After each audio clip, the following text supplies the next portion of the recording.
آداب، میں ہوں شاداب اور آپ دیکھ رہے ہیں نئے وقت ریویوز۔ آج ہم آپ کے سامنے لا رہے ہیں جناب سلام بن رزاق صاحب کا افسانہ انہی کی زبانی آدمی اور آدمی۔ سلام بن رزاق صاحب کی تعریف کا محتاج نہیں ہے، اب تک کہ ان کے 4 مجموعے شائع ہو چکے ہیں۔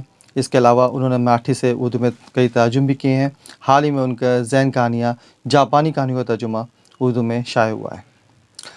آئیے ان کے افسانے سے محظوظ ہوتے ہیں۔ سلام بن رزاق صاحب کا افسانہ انہی کی زبانی آدمی اور آدمی۔ پیش ہے افسانہ آدمی اور آدمی۔ ٹرین قریب آ چکی تھی، پتہ نہیں وہ بچہ پٹری پر کس طرح گر گیا تھا۔ دونوں طرف کھڑے ہوئے مسافروں نے چیخنا شروع کر دیا تھا۔ بچہ پٹری پر ہاتھ ٹیکے اٹھنے کی کوشش کر رہا تھا، پر شاید اس کے کہیں گہری چوٹ لگی تھی، اس لیے اسے اٹھا نہیں جا رہا تھا۔ لوگ ٹرین ڈرائیور کو رکنے کا اشارہ کرتے ہوئے بری طرح سے چیخ رہے تھے۔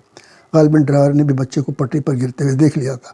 وہ بوکھلا گیا تھا اور بریک لگاتے ہوئے وسل پر وسل دیے جا رہا تھا، پر چلتی ہوئی ٹرین کا ایک جھٹکے سے رکنا آسان نہیں تھا۔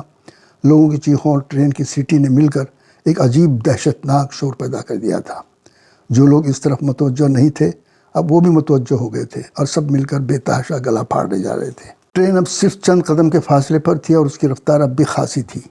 بچے تک پہنچتے پہنچتے ٹرین کے رک جانے کا کوئی امکان نہیں تھا اور بچہ ابھی تک پٹری پر ہاتھ ٹیکے اٹھنے کی کوشش کر رہا تھا۔ بچے کی موت یقینی تھی۔ لوگوں کے چہروں پر خوف و دہشت اور کرب کی لکیریں گہری ہو گئی تھیں۔ بچے کی ماں پلیٹ فارم پر کھڑی سینہ پیٹ رہی تھی اور لوگوں کی دہائیں دے رہی تھی کہ وہ کسی طرح اس کے بچے کو پٹری سے اوپر گھسیٹ لیں، مگر ٹرین بالکل قریب آ چکی تھی اور کسی بھی شخص کے لیے ایسا کرنا قریب ناممکن تھا۔ بچہ ایک ہاتھ اپنی ماں کی طرف اٹھائے پٹری سے اٹھنے کی کوشش کر رہا تھا۔ عورت اپنے بچے کی یہ حالت دیکھ کر بار بار پٹری کی طرف لپک رہی تھی اور لوگ اسے بار بار روک رہے تھے۔ اسی لمحے ایک معجزہ ہوا۔ لوگوں نے دیکھا کہ ایک نوجوان بجلی کی تیزی کے ساتھ پلیٹ فارم سے پٹری پر کودا اور بچے کو دونوں ہاتھوں سے سمیٹتے ہوئے پٹری کی دوسری طرف لڑک گیا۔ ٹرین کا اگلا حصہ اپنے بریک چرچراتا ہوا آگے بڑھ گیا۔ نوجوان کو کودتے دیکھ کر لوگوں نے بے اختیار چیخنا شروع کر دیا، مگر چیخوں میں نوجوان کی چیخ سب سے زیادہ تیز تھی۔ ٹرین چند میٹر آگے بڑھ کر پلیٹ فارم پر رک گئی اور لوگ پٹری پر کود کر نوجوان کے قریب پہنچے۔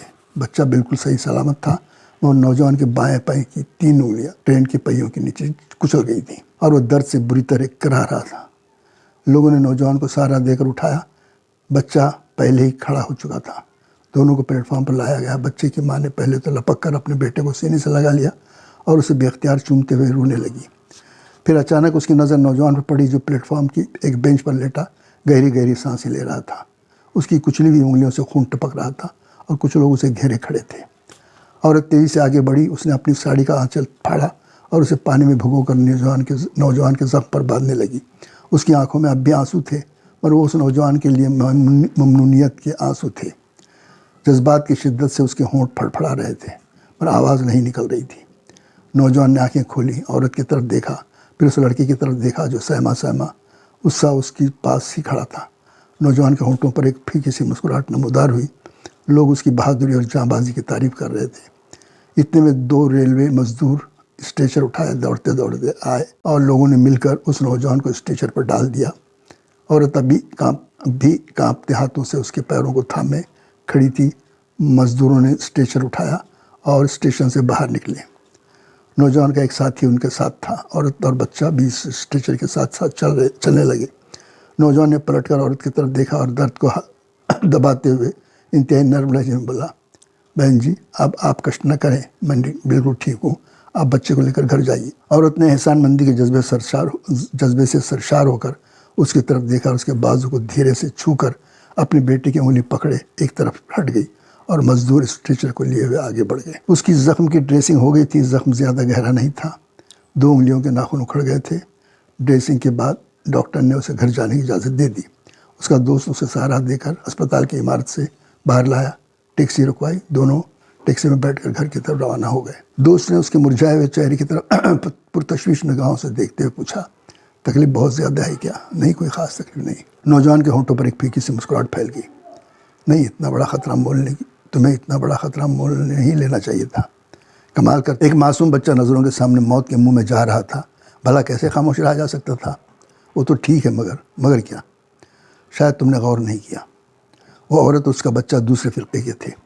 میرا مطلب ہے وہ لوگ ہمارے مذہب کے سے تعلق نہیں رکھتے تھے. دوسروں کے لیے اپنی جان کو خطرے میں ڈالنا عقل مندی کی بات نہیں. ہٹاؤ یار. اس بچے کی پھٹی پھٹی خوفزدہ آنکھوں میں کچھ ایسی بات تھی کہ میں اپنے آپ کو روک نہیں سکا. بچہ بچہ ہوتا ہے، خواہ کسی بھی مذہب کا ہوتا. اچھا بابا آپ زیادہ مت بولو، سیٹ کی پشت سے ٹک کر آرام سے بیٹھو. اچانک شہر میں فسادات پھوٹ پڑے. لوگ درندوں کی طرح ایک دوسرے کو بھموڑنے لگے. فساد کا تیسرا دن تھا اور پورا شہر فساد کی لپیٹ میں آ چکا تھا. امن پسند لوگ بری طرح خوفزدہ تھے. لوگوں کا اپنے 20-30 سال کے پڑوسیوں سے پر بھروسہ نہیں رہا تھا.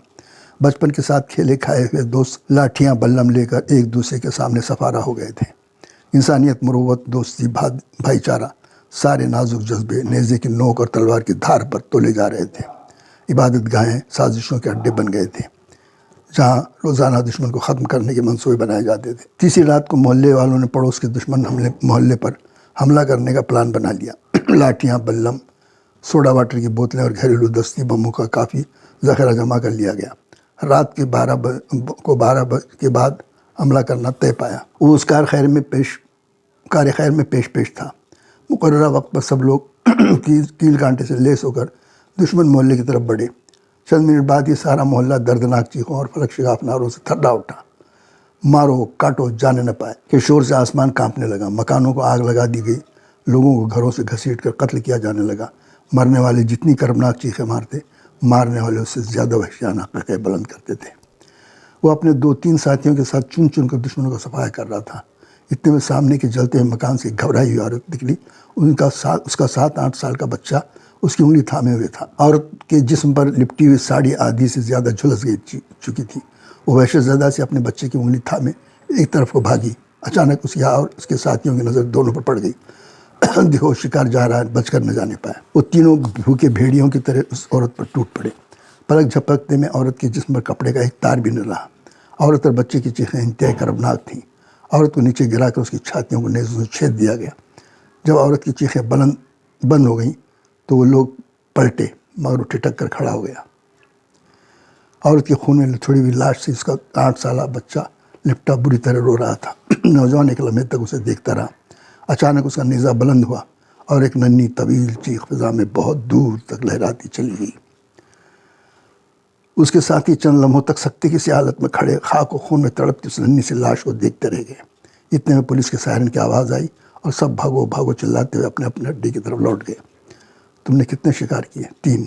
اور تم نے 3.5. کیا 3.5 کا کیا مطلب؟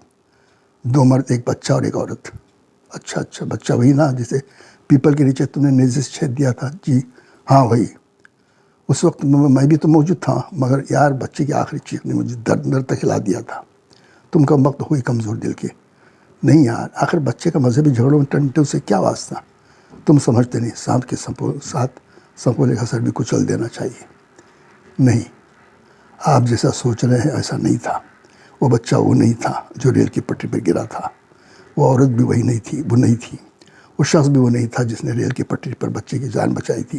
مگر سوال یہ ہے کہ اگر وہ سب لوگ وہ نہیں بھی تھے تو انسان کی بربریت پر کیا فرق پڑتا ہے؟ امید ہے آپ کو یہ ہماری پیشکش ضرور پسند آئی ہوگی. ہم ایسے ہی ویڈیو آپ کے سامنے لاتے رہیں گے. اگر آپ نے ہمارے چینل کو اب تک سبسکرائب نہیں کیا تو اسے ضرور سبسکرائب کریں اور اپنے دوستوں کے ساتھ ضرور شیئر کریں، لائک بھی کریں، اور ساتھ میں ہمیں کمنٹ کر کے یہ بھی بتائیے کہ آپ اس کے علاوہ سلام بن رزاق صاحب کے اور کون سے افسانے ان کی زبانی سننا چاہتے ہیں. جب تک کے لیے شب بخیر.